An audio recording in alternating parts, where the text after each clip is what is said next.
All right, so welcome back into the live stream today. We are going to jump into our portfolio buildup, and one of the things we've been doing that you guys have probably been following is breaking down several different categories of tokens. And today I think is one that all of you have been waiting for, and that is Metaverse and gaming. We're going to break all of that down for you today. My name is Paul Barron. Welcome back into TechPath. If you guys have not been following along, we've got a whole series on videos around these utility breakdowns of tokens in different categories that are really designed to try to put together an overall portfolio and how to buy here at the bottom. Because as you guys all know, we're facing some pretty dire times right now. And some of these tokens are in absolute beautiful bear buying season, as I call it. And some of the things that we've been looking at, if you guys have not been following, I'll kind of break it down. It's our crypto portfolio based on sentiment data. We're doing this in a three-part method. I'll show you that here in a second.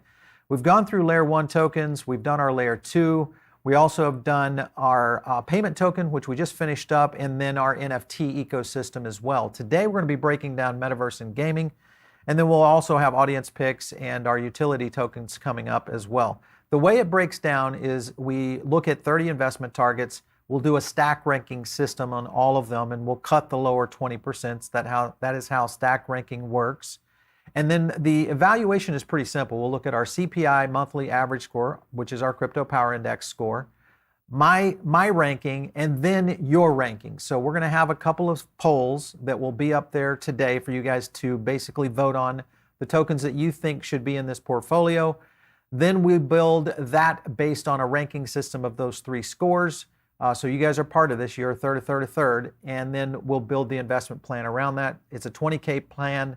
10K will be in Bitcoin and ETH. We'll break that down, and then the other 10K is going to go into these particular projects. As you can see here, there's the CPI score, the weighted 1 to 10 scoring system that I'll pop in, and then your score, which is in the polls that will jump into this as well. So you're helping me build this portfolio. Just to give you guys a rundown on what's been winning over the past few videos. Our first layer 1, we had AVAX, ADA, and Solana, all of which made it into the bag. In our next one, our layer 2, we picked up Matic and also picked up DOT. In our payment tokens, we picked up XRP, and HBAR. And as you can see, we're building investment targets in here. This isn't all of them. We'll come back through, add more to the list as well. And then our last video, we started going after the NFT ecosystem, and we added a few more in there. We added OMI in there, and we also added Engine. I still like Chili's as a maybe on this one, and maybe a couple others, that may fall out of this. But again, remember, these will get pushed out of the overall ranking of the 30 tokens because we're going to cut the 20% on the bottom. So it depends on kind of how that flows at the end. So anyway, that's going to be the layout of today. We're going to get into the actual tokens that we'll review today. And I thought, hey, listen, we need a gaming expert, someone that is super savvy in the metaverse. There is only one guy to bring on the show, and that, of course, is Hustle from Crypto Banner. Great to have you on the show, man. Get into it with you, and thank you for the great introduction. You gave me some good gas there. So yeah, I'm pleasure to chop it up with you today, and let's dive into it. I like it, Johnny. Let's get into a little bit of the token array that we're going to jump into today. One, of course, is going to be Gala Games. And of course, when you look at Gala, they have so much happening. I mean, you've got music, you've got an absolute treasure trove of assets that are being built over there in terms of the game ecosystem. When you look at Gala, Johnny, what do you see about it that makes you say, hey, I'm either bullish on this or maybe this one has a little bit more time to evolve?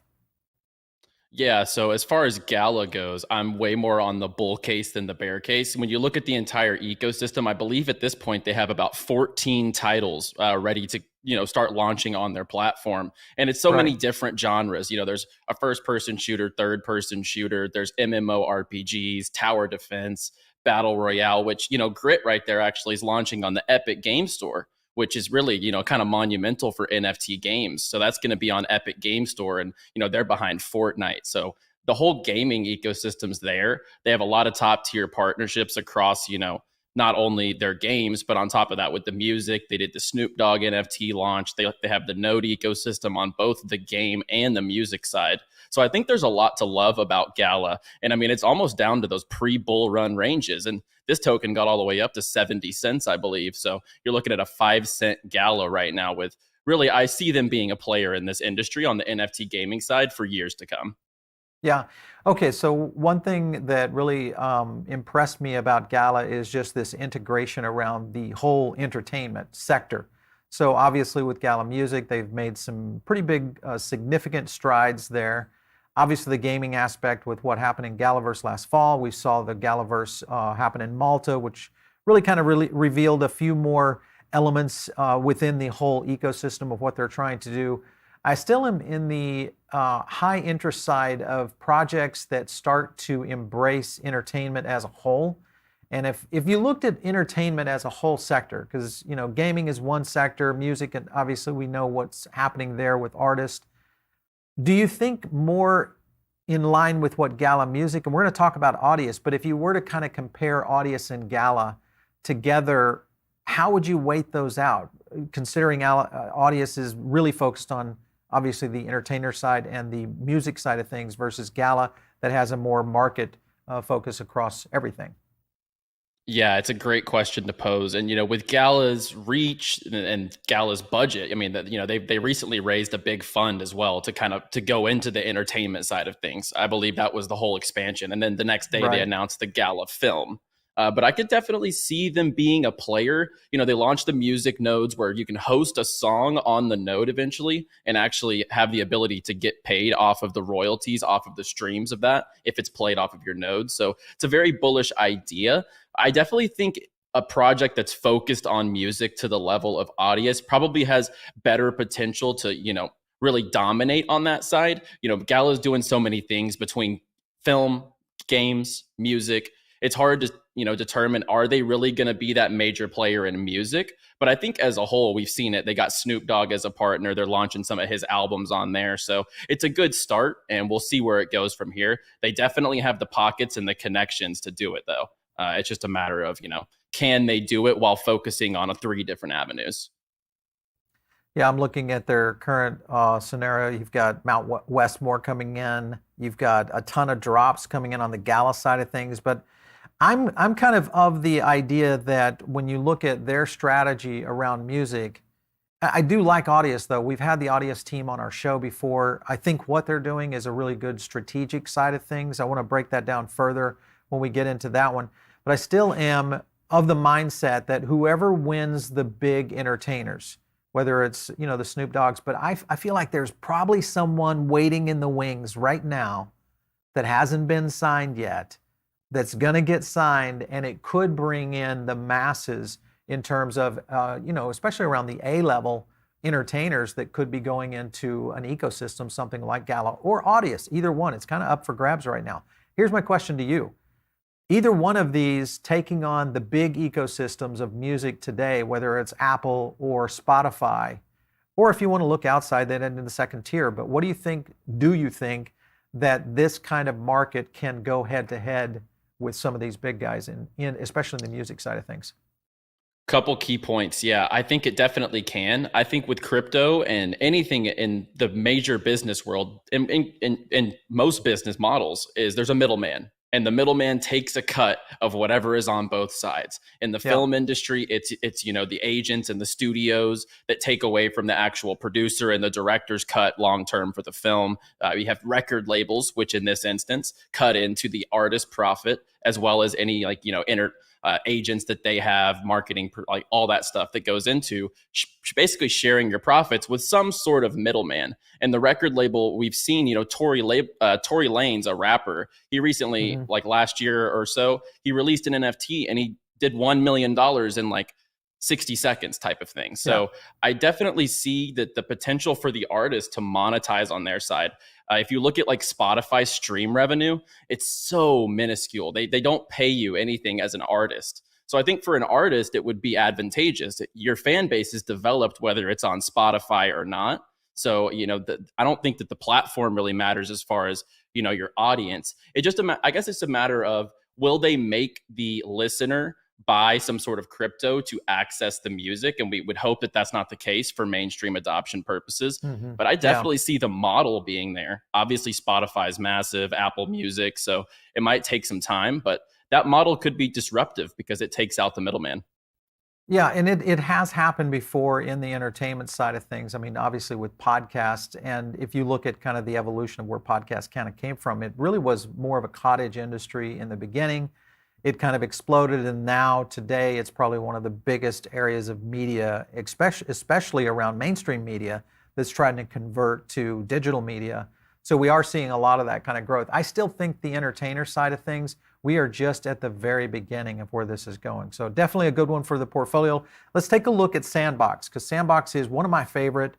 And we've played with Sandbox for time and time in on our show here. We've covered it in deep dives as well in terms of the overall tokenomics, kind of what the structure is. What do you like about it most? What are your thoughts on land? Where do you stand on sand? Yeah, so I stand on sand. I'm bullish, for the short term. In short term in the metaverse should be a few years. Yeah. We're so early in the metaverse in general. And it reminds me a lot of Minecraft, and a lot of people say that. But the partners here, I think there's so many mainstream, companies, fashion brands, artists, TV shows. So many people, the first place that they look to build in the metaverse is inside of Sandbox, whether it's a blockchain project or whether it's, I've seen Gucci opening fashion stores. I think Burberry's doing something in the metaverse. I mean, there's all these land plots. They, for the most part, are labeled with the brands. We obviously see Atari. I know they're partnered with Adidas, Walking Dead, Snoop Dogg. So there's so many partnerships and so much mainstream eyes on Sandbox. I think it's hard to ignore that if we were to turn around, like we're talking about today, tokens that you want to have on like a watch list to be ready to deploy on in the bottom of the market, I think Sandbox is destined to go back up and have another run because of the institutions that are coming in and the adoption and the amount of eyes. Because I think in the terms of the metaverse right now, it's definitely the main player. Yeah. Season 3 alpha coming. We've got sand staking at 16% APY, alpha plus alpha rewards right now. So that's a big advantage. Also chances to win on their season 3 pass up to like $4,000. We actually had one of our guys in the crypto pit that ended up winning one of those raffles. So ironically, so a great, ecosystem in terms of rewards. When you look at economies, and you had to rate the Sandbox economy in comparison to some of the other economies that you've looked at in games today, on a 1 to 10, where would you rate that economy of what they're trying to do to reward their players? Considering that most games, first and foremost, most games economics would get about a 1 out of 10 from me. I would say Sandbox is definitely on the higher scale of that. And I think we'll see more when the game's fully released, right? It's in the alpha stages right now. So it's definitely not fully out for people to actually see what's going to be the pressure on the different assets and the tokens in the economy if people are starting to earn them and potentially, trading them for some sort of profits in the game, like we've seen in most of the games so far. I would say for now, I've loved the fact that you're earning NFT assets. Like that's really been the majority of the rewards inside of the Sandbox alpha. Usually there is a little bit of a token prize if you complete all the challenges, but it has been NFT based for now. And I think that that's the traditional game model. You level up in a game and you earn something new. Like Call of Duty, you level up your skin or you level up your character, and each level you earn a new skin or you earn a new weapon. I think that's the way that you need to go about it, and not the 2 token system that we've seen in the past. And as we know, Sandbox isn't doing that 2 token system. So it's already weighing way higher on the scale for those reasons. Okay, so what about if Sandbox were to, well, I think they've kind of alluded already to the point of being released on Xbox. So with that kind of coming into the ecosystem, do you think that draws in a whole new roster of players, or do you think it's going to be the old traditional players that are already kind of in the ecosystem drinking the Kool-Aid today? Can it expand the market? So I would say yes, absolutely it can. And it's for that first point that we talked about with the partnerships, the adoption. When people hear about the metaverse today, everyone hears about the Sandbox. Like 9 out of 10 times that you see something in the news regarding something going on, it hasn't been Decentraland for the last while. It's definitely been Sandbox that's in the limelight. So I think that when people think of the metaverse, oh, let me try this out, it comes to PlayStation or Xbox. I definitely think it's something that people will dive into. And there's not some people that don't have PCs capable to play the game because it is on Exactly. PC, and there's minimum requirements of your PC to be able to play the game. So I think that it opens up potentially new doors inside of crypto and Web3 and also outside, because if it's on the Xbox marketplace, for example, there will be lots of eyes that are at least coming across it. And if they're Minecraft fans, they might just hop into the Sandbox. Yeah, very, very cool. I think that's a good comparison to it, because I think you're right. You know, we will see a lot of exploring here, especially in the early stages once we see console games come into the kind of the whole ecosystem around what crypto games can do. Maybe open some eyes, maybe for the first time as well. Let's jump over to ApeCoin. Ape is one that is either you love or you hate, depending on what you're considering, whether it's staking rewards. You've got obviously the success of Other Side and the land sale there, which was absolutely over the top. So you look at that. What are your thoughts on how that can play out in the long term? Because remember, we're trying to build a long-term crypto portfolio here at the bottom. Is this one of those that we would put in and say, let's stay with it through the bear run? Very, very tough case for ApeCoin, in my opinion. I think that there's so many different opinions, right? There's people who love ApeCoin, like you said. There's people that think that it's only going to go, if it would go crazy as like a meme coin type of thing. People are calling it like the biggest meme coin now, potentially, because it's got that ape in. There's so much puns you could throw at the ApeCoin. And we saw it go up to like $15, but that was based off the land sale.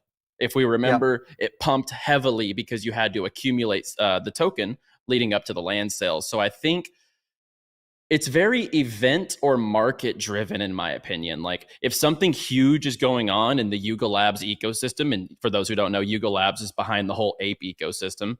I think if something huge is going on, some sort of event that drives massive hype, and it's not even the tests. I think their gameplay test comes out on the 16th. They're running the server test stress right now. So I think that unless there's another event like that, it wouldn't be a great token to have in a market like this, for sure. Because it's going to have a hard time without an event like a land sale or something like that to prop it up.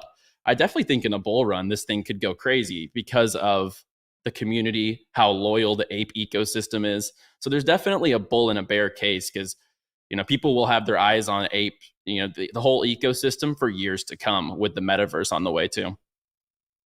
So that's one question, because when we're looking at building this portfolio, one of the things, obviously, we're buying here in the basement, getting some pretty good deals on some of these tokens, but you have to be patient in many of these projects to kind of ride this through the rough times. The key here is obviously being in a project that's going to make it through this bear cycle, and also through what still could be a little bit more turmoil, from an economic position in the overall markets in general.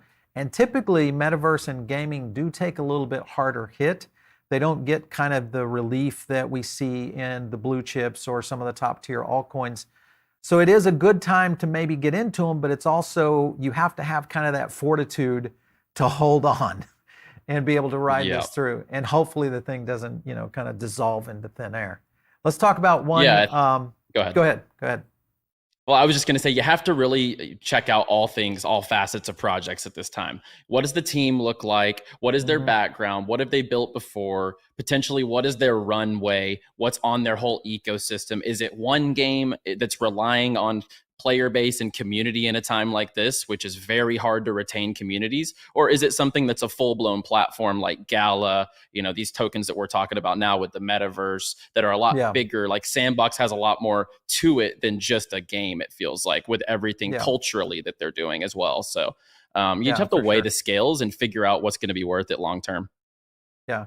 All right, so you guys make sure and drop your questions over on the side. Make sure and smash the like button. Obviously, we're doing this series. Do you like getting this kind of portfolio build up? We definitely love to get your feedback. And if you like these kind of videos, it's always a good way for us to understand that. But we will take some questions here at the end. I want to jump over to, actually, I want to ask you another question, Jonny, is when you look at, because like you mentioned here, take a look at the team.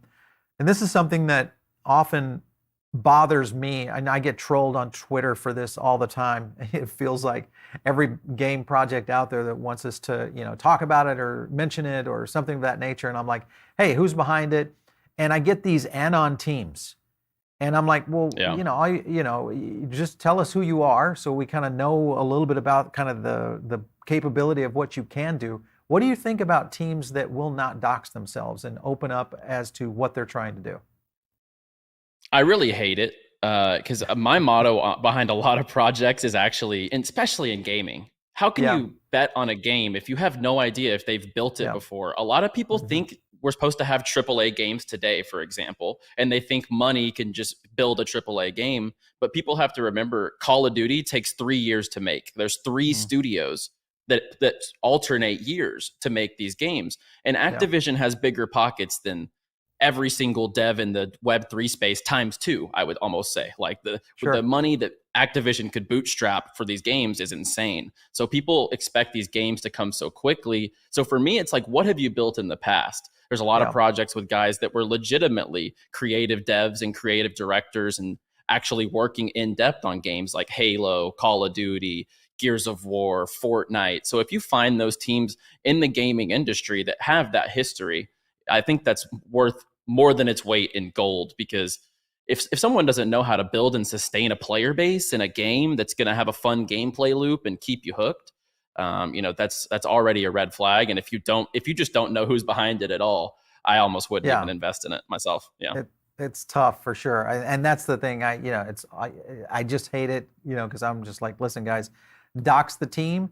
We'll be happy to let you dox the team on the channel anytime. If you're a game maker out there and you're trying to get your game out there and let people know what you're doing. If you're building something great, you should be proud of it. I think you guys should come out and kind of get to it. Let's go to this first poll, because we do have a line list of tokens here, and we'll kind of get at least the first side of the audience of what they like. So Gala looks like it's winning right now at 54%. Sandbox comes in at 30%. ApeCoin, like you kind of alluded to there, Jonny, is definitely in the dumpster fire.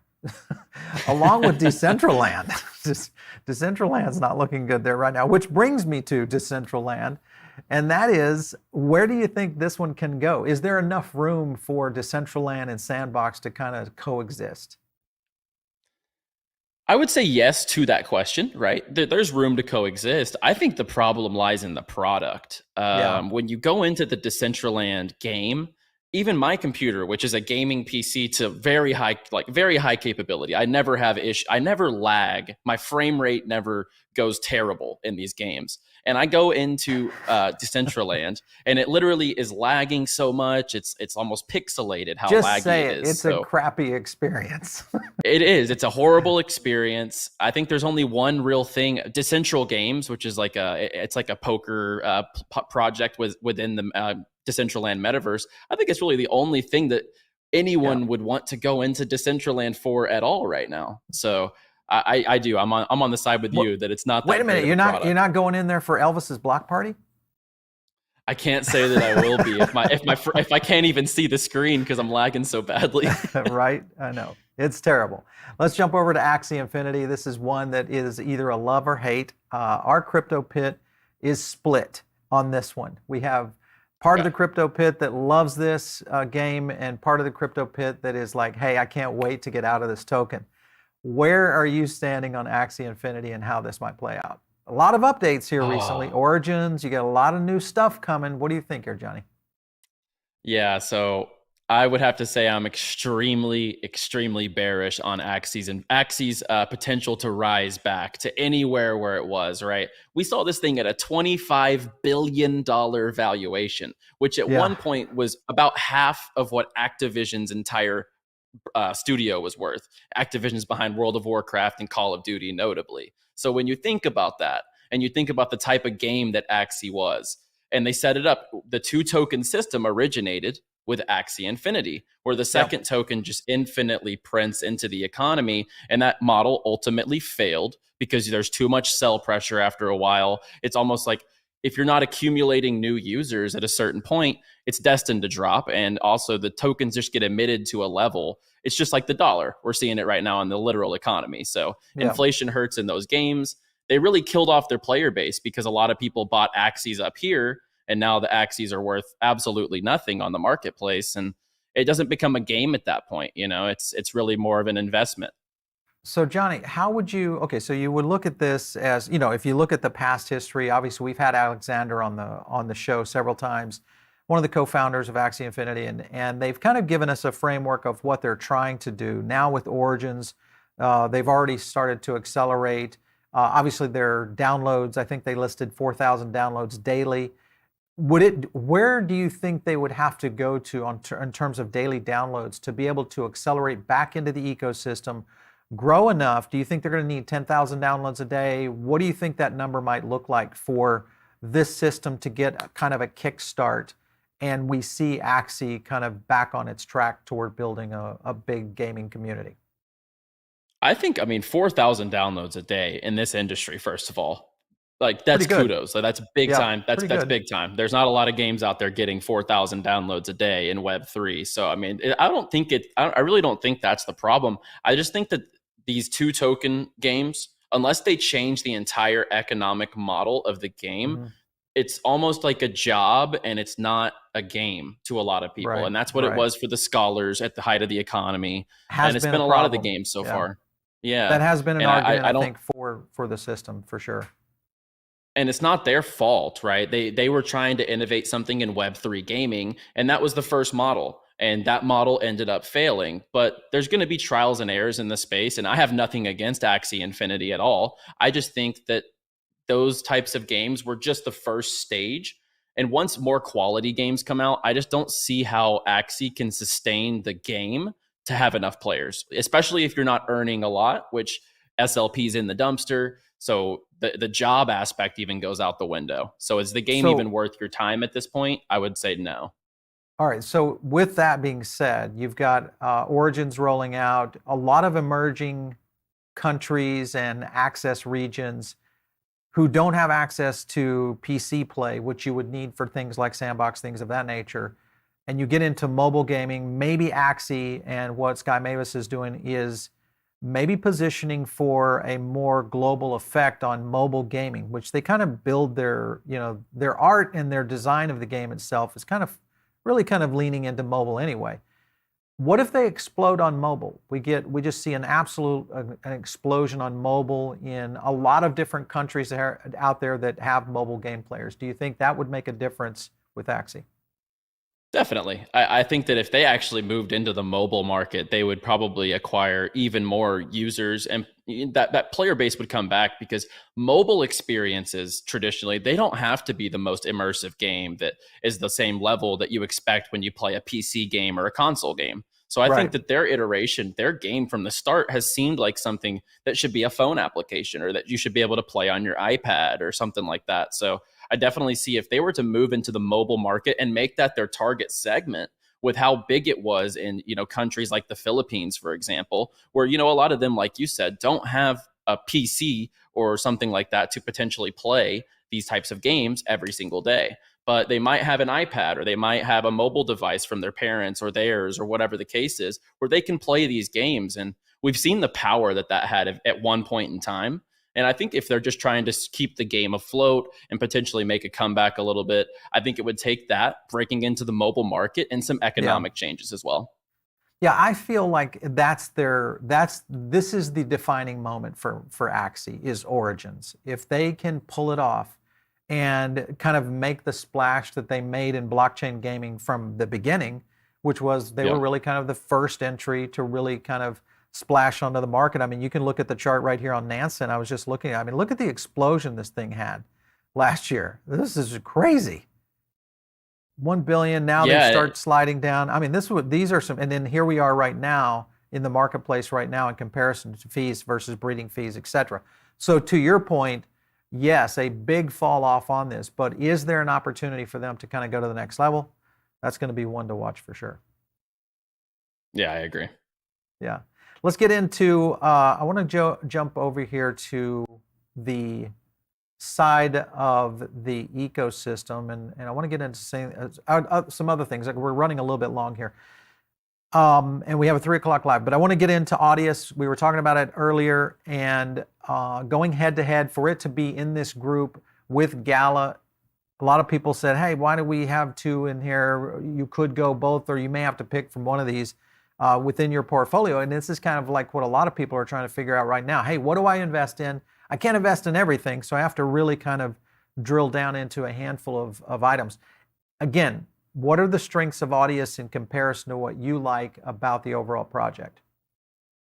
Yeah, so I think first and foremost, music NFTs is super unsaturated. You're looking at a market and a handful of players in the music NFT space when it comes to platforms. And, Audius really is trying to be that streaming platform, the Spotify, the Apple Music of Web3 music. And I think there's a lot of potential there. They definitely have been forging some good partnerships as well. And that I know they have some upcoming drops, I believe, with some newer artists as well. So when you look at what they're trying to do, and their platform with the profiles, and it's set up very nicely to follow your favorite artist, be able to stream, and also be able to potentially earn audio token rewards in the process. So I think everything with the platform is definitely there. It's just a matter of how long is Web3 music going to take to adopt, and Right, will right. Audius be that platform? I think that they're definitely putting in the strides to be a front runner in the industry, and we'll just have to see if they can land those big artists over time that decide to come in and actually launch on Audius. I think music NFTs and music Web3 is really just going to depend on what platform can land what artist. Yeah, I think you hit on something there that's very interesting. It's that adoption curve that has to occur. And if you think back really around kind of let's go back to 2005 to 2007 when podcasting dropped into the ecosystem of media. It almost died. There just wasn't a lot of people going into it. It just had a very slow burn. Even after 2000, we were looking at 2010 to 2012 before we really started to see any kind of movement. And then the majors adopted it. And that was mostly through the major news, New York Times, CNN, all those kind of guys said, hey, let's get on podcasts. So you feel like we could see a slow burn here before we see mass adoption, maybe from the studios or possibly from the mainstream artist. Is that what you're thinking? Yeah, I think so. And I think it's got to be an artist driven movement because the studios, the record labels, they're doing just fine, and they're making it off the artist back at the end of the day. It's not like at this point in time, people like Drake or Kendrick Lamar in the hip hop industry, or if you go across other industries, like if a Rihanna or a Beyonce or a Jay-Z, if any of those come in and did an NFT album or even a song, I think that that's going to be the types of like levels of names and celebrities and artists to come in, and then people are going to pay attention. I do think it has to happen on the artist side though, because record labels will go out of business if that happens. Yeah. I want to throw this at you because this is something that I've been looking at for quite some time. And you look at the markets, you look at these artists, and they've kind of been really pushed against the wall. And anytime you corner someone like that has creative, they're just their tendencies of getting toward creativity, wanting to let their art out, those kind of things. You think about what Eminem's done. You look at what Jay-Z has done over the history. You look at Kanye, and you think, man, wait a minute. I mean, Jay-Z, he says, wait a minute, I can launch Tidal. Sure, it didn't exactly explode, but the idea of an artist launching a platform has already been proven. Do you think we could see that happen in Web3? Are we maybe on this next run see majors, whether it's a Taylor Swift, a Kanye, something that maybe it's a consortium that says, hey, maybe we should do this and change the game?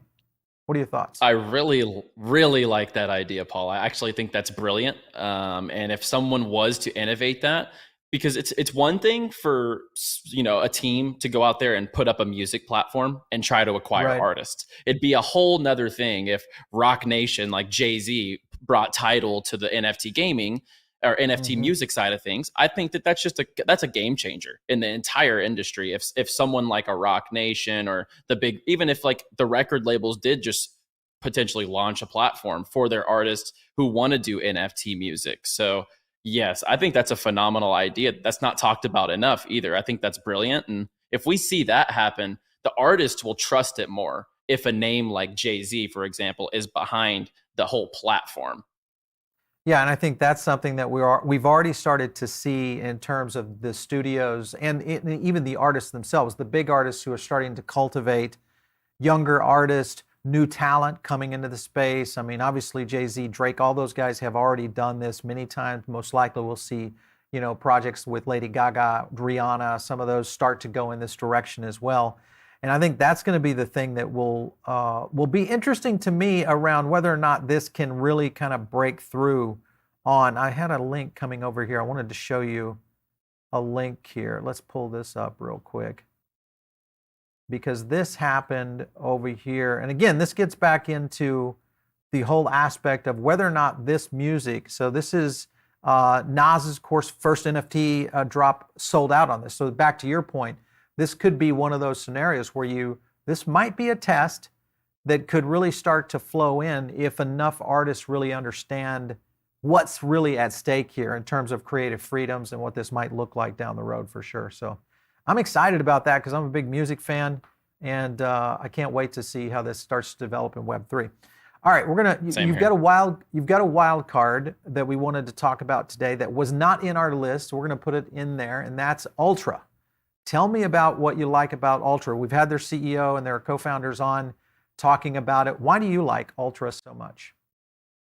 There's just so many things going on within the ecosystem, similar to like a Gala, for example. They have so many different prongs and legs of the ecosystem. First of all, they're basically the Steam of crypto gaming. I believe they have 50 plus titles already signed. And actually, let me rephrase that. When I spoke with their team, they have 50 publishers signed to launch Ultra on Ultra. So what that means, these publishers usually have an array of developments and games. So you could only imagine the amount of games that will land on Ultra. On top of that, they have exclusive titles coming out, a AAA first-person shooter and a AAA sports game. They're partnered up with guys like Ubisoft, Theta, Atari, and their team has background in games 20 plus years of actually working together.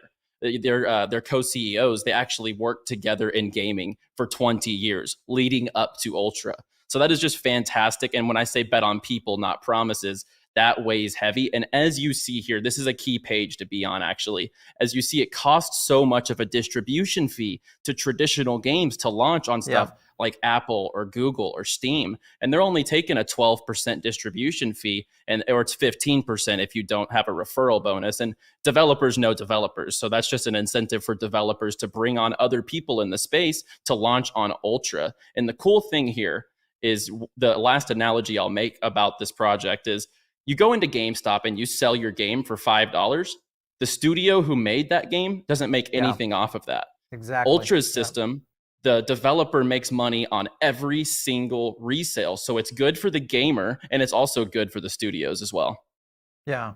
The sense that we are talking about a distribution model that kind of reamps this is something I'm intrigued with just in media in general, because we've been in media for decades. And distribution has always kind of been the closed door that you typically see. Without YouTube, the podcast networks, a lot of small and emerging artists would have never really got a chance to be discovered. And I think that's going to happen in the gaming sector, where we see small and emerging game developers get a chance to get distribution deals with someone like an Ultra or others that start to develop into this. So I would agree with you. It might be a good one for us to take a look and bring in as our wild card for today. Last but not least is Illuvium. Now, we follow Illuvium. We've had the Warwick guys on several times. Andrew's been on our show. A lot of things happening with Illuvium. What are your thoughts on how this one can hold on through the bear market? I absolutely love the game. I love what the team's doing. Everything they've done to this point is absolutely brilliant. With the land sale as well, it was a Dutch auction, so players paid what they felt the land was worth. So the price decreased until people actually decided, okay, I'm going to go ahead and buy in. So they put that sale in the hands of the community. They put most of that money back into the ecosystem as well for future developments. They just released new gameplay, which looks phenomenal. But when you look at the tokenomics, we really need a bull market and a gaming bull market to be able to bring Illuvium back up to the levels that it was at, let alone, potentially doing a couple X's in a bull run. We need a bull market for that, because the tokenomics are not there right now. They're going to have a lot of unlocks over the coming periods. So as far as governance tokens go, I would say if it's not a bull market, it'd be really hard for me to stake my chips in Illuvium. So Hmm. I'm really bullish on the platform. I do have some, locked up in staking. I think a lot of people do that are in the Illuvium ecosystem, because staking gets you those eventual rewards that you can use within the game. So I think that a lot of people still do have some ILV bags, and I think that it's a dangerous one to hold. It's a dangerous one to hold because the climate and the economics of what we're going through right now aren't going to change overnight. So we're just going to have to wait and see. I think in the up market, though, Illuvium's going to do great because I think they're here to stay for years to come. I want to talk about, okay, so I would agree with all of that. It is one that has some challenges with it. The fact that that just their graphics over the top on how they've built this game so far, when you look at it, the ecosystem of it, do you think this would be a target for acquisition by maybe someone that says, hey, wait a minute, we pick up Illuvium, they've got a lot in the line already, we give them an ecosystem and some money behind them, and we change things up for them. What do you think would happen there? Yeah, A I merger. think they'll definitely be a target, right? We saw Sandbox almost get I would say they probably didn't almost get acquired. There was that rumor that they were about to get acquired, and then Yatsu shut it down from Animoca Brands. I Yeah. definitely think they'll be a target. Yeah, I think that they're. I mean, now that Axie's kind of the sentiment on Axie's way down, they're probably the blue chip game in the space Hmm. right now, Yeah. as far as just a That's far strict enough game. along. Yeah, and Of far enough course, yeah, along. But yeah, it looks questionable brilliant. tokenomics. Yeah, staking not necessarily worth it right there. Not a mobile first game, so that's another problem. So you've got all those scenarios. This is the other thing that I want to get your opinion on in this whole idea of onboarding.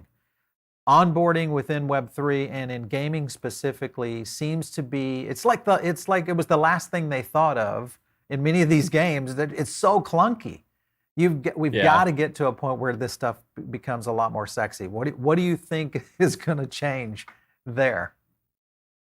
So I think if we want mass adoption, we have to Yeah. stop calling it to someone who's in normal gaming. It needs to be collectible game Yep. items. We can't call them NFTs to the traditional gamer. So in the same sense, we can't ask someone to download a mobile app and log into a MetaMask. They're going to be like, "What is a seed phrase? Do I take this to my garden? What do I do with this seed?" So they have no idea what seed phrases are. Then you have to tell them to connect to this blockchain. I say what needs to happen for massive onboarding in these games is sign up, email, and Yep. password.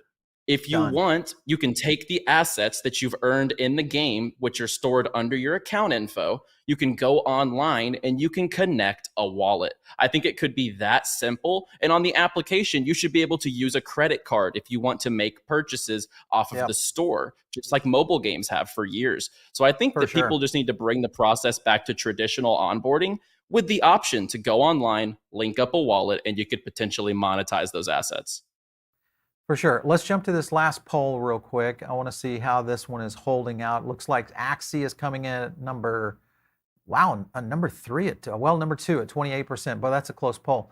Illuvium winning this one, it looks like. So this one looks like Illuvium might make it into the portfolio. We'll see how this plays out. Again, remember, we're going to be doing stack ranking on all these projects. We'll give you guys a full list of all 30 assets. You'll see the 6 that we jettison. Now remember, if there's a project that we didn't get on the list in these 8 videos that we're doing, we're on video 5, I think, right now, you can actually contribute. The way you contribute, if it says, wait a minute, Paul, veracity or whatever it might be, drop it in the comments below, and we basically go through those, and we're sifting out the winners of the comments and putting it into the audience selection group. Right now we have Algorand in there and a couple others. So we still have room for 3 or 4 more tokens in the audience selection group. So put your winners down in below and we'll try to get to those. Let's get to a couple of questions. Hustle, I think like we could go forever talking about these projects. There's so many things I agree. that are happening right now in the space, and Yeah. really good time. Let's talk about Superfarm. What are your thoughts on about what Ilio is doing over on Superfarm? I love the whole approach they're taking. They're taking a model which last summer, I believe it was 2021, or Yep. it might have been 2020 at this point. It really blew up Among Us, and it's really an Among Us type of game, social game, deduction. They're using all the right lingo and the terms to make it appealing to the gamer. It's got Epic Games involved. These guys behind the project have worked on tons of quality in the past. On top of the Imposters game, which could be a good hit. And as far as social games go in the blockchain, there's not a lot of games where you can hop on and have good laughs and good fun with your friends No in any kidding. sort of environment. And imposters could provide that. And then on top of that, if Superfarm's NFT market comes out and actually has that low gas, they're backed by Immutable X for the low gas. So I think that if the marketplace could take a little share from OpenSea, and I think that Superfarm's marketplace could be bigger than Looks Rare or any of these other secondary players to OpenSea right now. I think they could execute and definitely be a good play long term. Very cool. I like Farm, and it's one that we've covered here on the show. We don't index it in our power index right now, but we are growing our power index. Just so you guys know, when we do our power index, and this is our Metaverse gaming index right now, it basically, the way that we build our index out is as we grow our membership for the CPI, we add in tokens, because every one of these tokens costs us money to dissect the data, because we're looking at, tens and thousands, if not hundreds of thousands of conversations and establishing a sentiment array. So whether you're looking at Gala, and we look at kind of where Gala is trending right now versus the overall market, kind of flat right now. You can kind of look at Sandbox here. You can actually get to all this through our CPI membership. So this is one of the things that's going to be part of our scoring system for our tokens. But as you guys know, that's why we don't build those out, why we don't have 50 Metaverse gaming tokens, because it costs so much to harvest that data. But we are talking about building some new add-ons into it. Illuvium right now is on the list as well. Let's talk about a couple more, and that is Star Atlas. We've had the team on here on the show before. What are your thoughts about Star Atlas and whether or not they can make it out of this one? I'm hesitant on everything that is going on with Star Atlas at the moment. And the one reason is I think that they set the bars too high, right? The cinematic trailer that literally looked like a mix of like a Star Wars and an Avatar. Now everyone's going to expect that if they don't deliver to that standard, that the project was a failure. We know how the sentiment gets very quickly in blockchain, and let alone blockchain gaming. So I think they really have to execute to make this thing work, because they set the bar very high for themselves. They sold those ships very early, raised a lot of money, and the token obviously hasn't really done that great over time. The ecosystem, the sentiment is definitely lowering over time, and I'm still very much looking forward to it, getting in there, giving it a shot, but they have a lot to live up to just based off what they set themselves up for. Yeah. 3 more questions here. What do you think about Veracity? We've had the Veracity team on. I was kind of on the fence about Veracity. They have a very voracious community. What are your thoughts on Veracity? I love what their approach is. Obviously, the ad technology that they have is great. And then more so on the lines of this niche specifically with the esports streaming and the watch to earn, that whole aspect. They're running tournaments on the platform between games like CSGO, Valorant, stuff like that. So if they can really, keep those events up, the community's definitely there behind the token. And even in the bear market, they are as in love with Veracity as they were at the top. So I think the platform definitely is going to have those users. And if they can actually adopt the ad tech on the other side to real world businesses, that could be big for their adoption as well, if just so many businesses start using them for that ad technology. So I love it for the esports side specifically. Last question, Hustle, and that is a bigger, kind of a bigger thought of what we might see in the metaverse in the coming years. You've got Facebook/Meta that has made some pretty significant moves. They're doing some things that are, one, kind of all in. It's one of the biggest companies out there in terms of the tech space. Do you think they can make a dent in the universe when it comes to metaverse and how this may evolve into what we will know as the metaverse in the future? Yeah, because the technology today is not what's going to be the future, right? I don't even think half these metaverses right now are VR capable. So absolutely. I mean, with the developments that they could bring to the table to further this industry and potentially further it quicker, I think that there's solutions being built out under the radar right now. They're going to potentially boost the adoption of the metaverse just based on how much money we've seen come into it from these institutions. And this, my last point here would be, if you're doubting the metaverse, look back at the social media wave.